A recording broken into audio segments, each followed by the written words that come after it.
Happy Holi ছোট্ট সুন্দরী।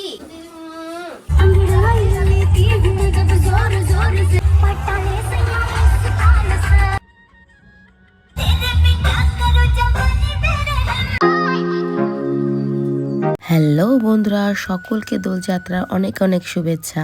দেখো এই ফুলগুলো কিন্তু আমাদের নিজেদের কাছে। আজকের দিনে গোবিন্দকে নতুন জামা কাপড় পরিয়ে একটু সামান্য কিছু প্রসাদ দিয়ে পুজো দিই। আর কারণটা হলো আজকের দিনে গত 6 বছর আগে গোবিন্দকে আমরা বাড়িতে স্থাপিত করেছিলাম। আজকে 6 বছর পূর্ণ হয়ে 7 বছরে পা দিল আমাদের বাড়িতে গোবিন্দকে আনা। তো সেই জন্যই প্রত্যেক বছর প্রথমে গোবিন্দকে আবির লাগিয়ে পুজো করি, তারপরে গরুদেরকে, তারপর বাড়ি বড়দেরকে, তারপর কিন্তু আমরা আবির খেলি। আমাদের বাড়িতে গোবিন্দর এটা 6 নম্বর হোলি হলেও আমাদের সুন্দরী কিন্তু এটা ফার্স্ট হোলি।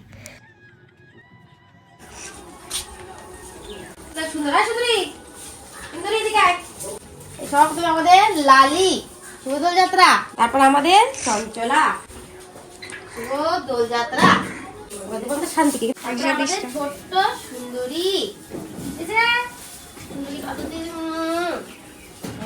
শান্তি। এই যে হ্যাপি দোলযাত্রা, ঠিক আছে? শুভ দোলযাত্রা, আশীর্বাদ দাও। শুভ দোলযাত্রা।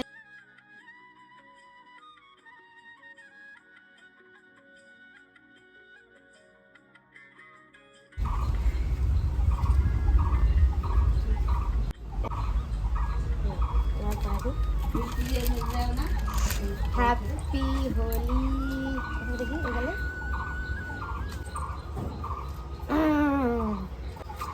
বেড়ে যাচ্ছি, মাঠে যাবো তো চলো।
সবার মুখ একদম পরিষ্কার, আর আমরা ভূত না, এখন যাচ্ছে, এখনো হোলি শুরুই হয়নি, পরিষ্কার মুখ। দিদিকে লাগাও। দিদি ফোন করতেছে আমাকে, দিদিকে। হ্যাঁ এই তো চলে আসলাম। হোলি রাশি, হ্যাপি হোলি। কৃতিকারা এখন যাচ্ছে, দেখ না, ওই যে আসতেছে। আমরা গেছি সকাল সকাল, আর বলছিলাম শরীরটা ভালো না, অত খেলবো না, কিন্তু এখন সবাই কেবল যাচ্ছে, আর তোমাদেরকে আমি অনেক কিছুই দেখাতে পারিনি। রাধা গোবিন্দকে নিয়ে বের হয় র্যালিটা দেখাতে পারলাম না। ওদিকে গেলে চুটকি শরীর ভালো না, ওরও সোনায় শরীর ভালো না, আমার শরীর ভালো না, তাই চলে আসলাম।